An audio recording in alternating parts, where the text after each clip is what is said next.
Hello! Welcome to Lakewood Next Daily Devotions. I'm Mallory.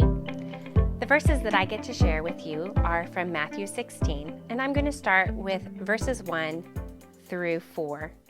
One day, the Pharisees and Sadducees came to Jesus to test him, demanding that he show them a miraculous sign from heaven to prove his authority.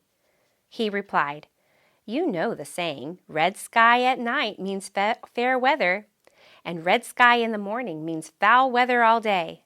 You know how to interpret the weather signs in the sky, but you do not know how to interpret the signs of the times.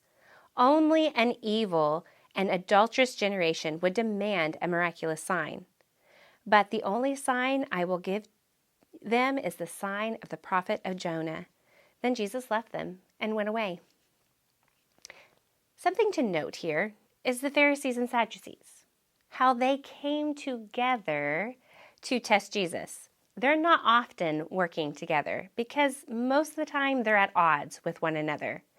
The Pharisees' teaching was very detailed. They took seriously both the oral traditions and the written traditions and saw all of it very important, whereas the Sadducees, well, they only relied on the written word and did not take heed to any of the oral teachings. The Pharisees believed in both angels and resurrection, and the Sadducees did not.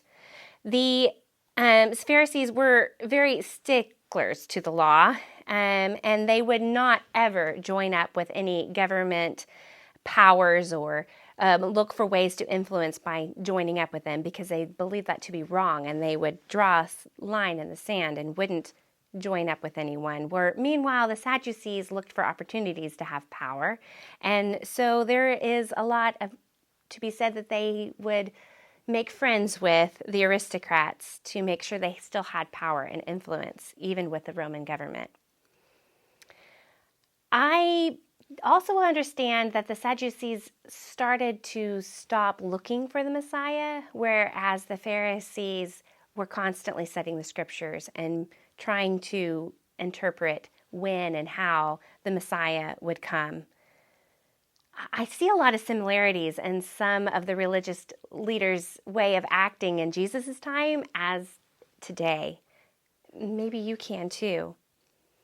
And here they are asking for a sign. This is not the first time they're asking for a sign. Jesus had given them signs, constantly, but they had asked it before, and Jesus had replied very similar to this time before, that the only sign he would give them was the sign of Jonah, which would be 3 days like Jonah was in the belly of a big fish, and then Jesus says, 3 days I will be in the earth, and then raise again on the third day.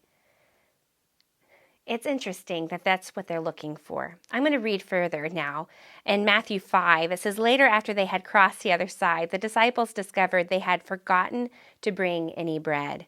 'Watch out,' Jesus warned them. 'Beware of the yeast and the Pharisees and Sadducees.'" I think Jesus was still thinking about that conversation he had with them.